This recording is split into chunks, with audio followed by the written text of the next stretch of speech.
সুপ্রিয় বন্ধুগণ, যারা প্রাথমিক শিক্ষক নিয়োগ পরীক্ষা অংশগ্রহণ করবেন তাদের জন্য আজকের এই ভিডিওটি। তাই আসুন ভিডিওটি প্রথম থেকে শেষ পর্যন্ত দেখি এবং পুরো বিষয়টি বুঝে নিই। আজকের বিষয় হলো প্রাথমিক সহকারী শিক্ষক নিয়োগ পরীক্ষা 2013 প্রশ্নের যে ইংরেজি অংশটি এসেছে সেই অংশটি আমরা ভেঙে ভেঙে বুঝি আলোচনা করব। তাই ভিডিওটি শেষ পর্যন্ত দেখুন এবং পুরো বিষয়টি বুঝে নেন। হ্যাঁ বন্ধুগণ, এইভাবে আমরা 100টি ভিডিও লেকচার দেব। যদি আপনারা 100টি ভিডিও লেকচার দেখেন, ইনশাল্লাহ এদের মধ্যে থেকে এরূপ বোধগম্যতা থেকে আপনারা দ্রুত এগিয়ে যাবেন এবং পরীক্ষা ভালো করতে পারবেন ইনশাল্লাহ। বিশ্বাস রাখুন, ভিডিওটি শেষ পর্যন্ত দেখতে থাকুন। আজকের ভিডিওটি খান মেথড প্রাথমিক শিক্ষক নিয়োগ চূড়ান্ত সাজেশন মডেল টেস্ট এই বই থেকে রয়েছে। এই বইটিতে 12,000-এর অধিক বহু নির্বাচনী প্রশ্ন দেওয়া হয়েছে। এদের মধ্যে ইনশাল্লাহ 80টি বহু নির্বাচনী প্রশ্ন অবশ্যই আসবে, বিশ্বাস রাখুন। হ্যাঁ বন্ধুগণ, এই বিষয়টা ভালো করে পড়ুন, ইনশাল্লাহ আপনারা বইটি যেভাবে সাজানো হলে পুরো বিষয়টি বুঝতে পারবেন। এখন আসুন মূল বিষয়, তা আমরা আলোচনা করতেছি যে 2013 সালের প্রশ্নটি নিয়ে আলোচনা করব। কিভাবে পড়বেন, কিভাবে পড়লে দ্রুত আগাতে পারবেন। লক্ষ্য করুন, মিসহ্যাপ এর অর্থ হলো ভালো মন্দ বা দুর্ঘটনা। হ্যাঁ বন্ধুগণ, এখানে আপনাকে খেয়াল করতে হবে যে এই শব্দটির মিনিং নিজে থেকে বুঝতে হবে। তারপর নিচে 4টি শব্দ, ওই 4টি শব্দেরও মিনিং বুঝতে হবে। যেমন ডেঞ্জার বিপদ, আর ডিজিজ মানে রোগ, থিপ মানে চুরি, আর অ্যাক্সিডেন্ট হলো দুর্ঘটনা, ভালো মন্দ বা দুর্ঘটনাকে বোঝানো হয়। তাই এখানে অ্যাক্সিডেন্ট হলো মিসহ্যাপ। এখন আসেন, what is the passive voice. হ্যাঁ, fortune favours the brave, fortune favours the brave অর্থাৎ ভাগ্য সাহসীদের কৃপা করে, সাহসীদের পক্ষে কাজ করে। তো এটা প্যাসিভ হলো। প্যাসিভ করতে হলে 5টি নিয়ম দরকার। কয়টি নিয়ম দরকার? 5টি নিয়ম। অবজেক্টকে সাবজেক্টে রূপান্তর করতে হবে। দ্য ব্রেভ এটি হবে, দ্য ব্রেভ সাহসীরা। এখন বাক্যটি প্রেজেন্ট ইনফিনিটেন্স, বোঝার উপায় হলো এস আছে সেহেতু ইনফিনিটেন্স। দ্য ব্রেভ আর ফেভার থেকে ফেভার ইডিড যোগ করা হলো, পাস্ট পার্সিয়াল ফর্ম। তারপর বাই ফরচুন। তো the brave are favour by fortune. তো বন্ধুগণ, এটা হলো সঠিক উত্তর। বাকিগুলো উত্তর সঠিক না, কারণ কি একটু লক্ষ্য করা। দ্য ব্রেভ ইজ, পোড়ালের সাথে ইজ কখনো বসেন। দ্য ব্রেভ ওয়াজ, পোড়ালের সাথে কখনো ওয়াজ বসে না। আর বাক্যটি প্রেজেন্ট ইনফিনিটেন্স, সেখানে ওয়াজ হবে না। আর দ্য ব্রেভ ওয়ার, বাক্যটি প্রেজেন্ট ইনফিনিটেন্স, সেখানে ওয়ার হবে না। আপনি নিজেকে এইভাবে পুরো বিষয়টি বোঝাতে থাকুন।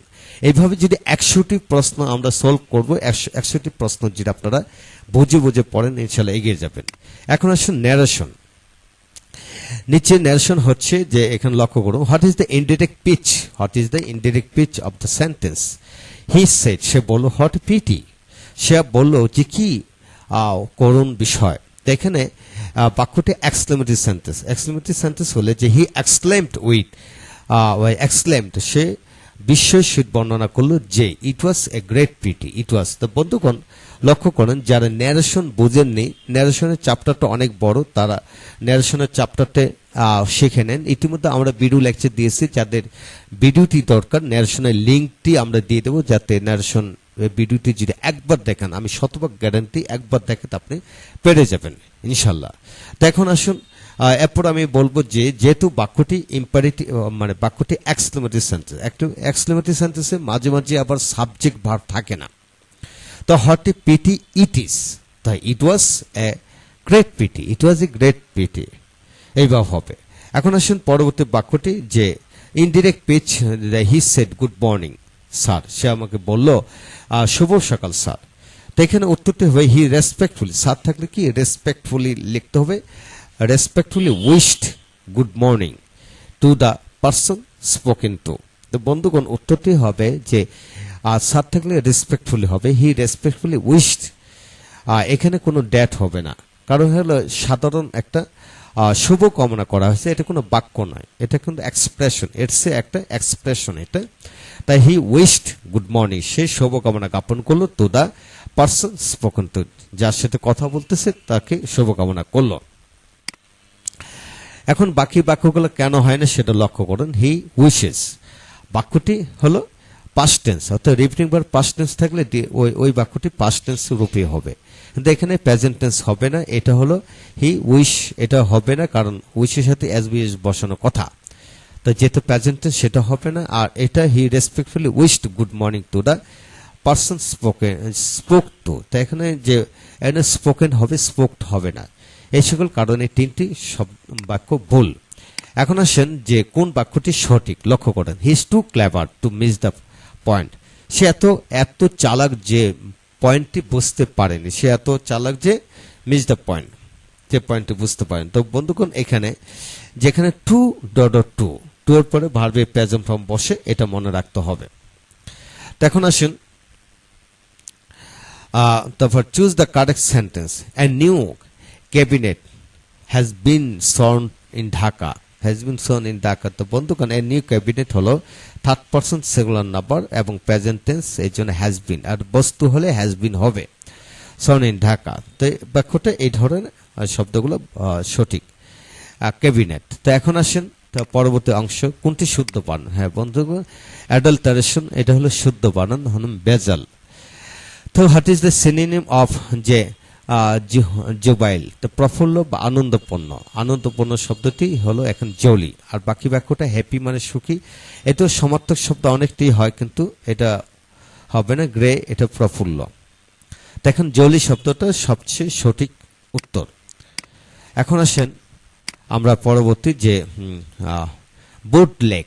বুটলেগ তো বন্ধুগণ যে এখানে অর্থ কি, বুটলেগ হলো যে চোরা চালা, স্মাগলার, স্মাগলিং করা, বুটলেগ অর্থাৎ কি, এটা একটা এটা একটা ইডিয়মস, সে তো ফ্রেজ এবং ইডিয়মস এটা, এই জন্য এর অর্থটা হলো চোরা চালানি করা।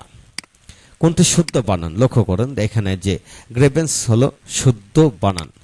দ্য অপোজিট ওয়ার্ড যে এর শব্দটি অর্থ কি, অর্থ হলো যে অ্যানিমেটেড, অনুপ্রাণিত করা, বিপরীত শব্দ। তো এখন আসেন দ্য অ্যান্টোনিম ফর যে ইফেস। ইফেস হলো যে মুছে ফেলা। ইফেস মানে কি, ফেস থেকে যে ইফেস মুছে ফেলা। মুছে ফেলা ইংলিশ হলো রাব আউট, গসিয়ে তুলে ফেলা বা মুছে ফেলা। আর বাকি শব্দ হলো যে ইমপ্রুভ, উন্নত করা, যে এটা হলো নিঃসরণ, আর এটা হলো কাট আউট মানে কাটিয়ে বাদ দাও, কোনো কিছু কাইটা ফেলে দাও, সেটাকে কাট আউট বলা হয়। What is the meaning of the soft soft, আর মিনিংটা হলো যে flattery for self motive, flattery for self motive, এটা হবে। He has assured me of safety, সে আমার নিরাপত্তার জন্য নিশ্চয়তা দিয়েছে, সে আমার নিরাপত্তার জন্য নিরাপত্তা নিশ্চয়তা দিয়েছে। তো বন্ধুকে এখানে কি হবে, অফ হবে, ফর হওয়ার কথা কিন্তু এখানে অফ হবে। অ্যাসুর হবে কোন কিছুতে নিশ্চয়তা দেওয়া। তো বন্ধুগণ লক্ষ্য করেন, অ্যাসুর মানে নিশ্চয়তা দেওয়া, অফ কোনো কিছু নিশ্চয়তা দেওয়া, অর্থাৎ সে আমাকে নিরাপদে নিশ্চয়তা দিল। To meet trouble half way, মধ্যপথে সমস্যা ঘটা, এটা কেন হলো বিস্মিত হলে টু বি প্রাজল, এটা এর অর্থতে এটা হবে। দে কাউন্ট আপন ইউর হেল্প। তো কাউন্ট আপন হলো কারোর সাহায্যের উপর নির্ভর করা, কারোর সাহায্যের উপর কি নির্ভর করা, এটা হলো কাউন্ট আপন।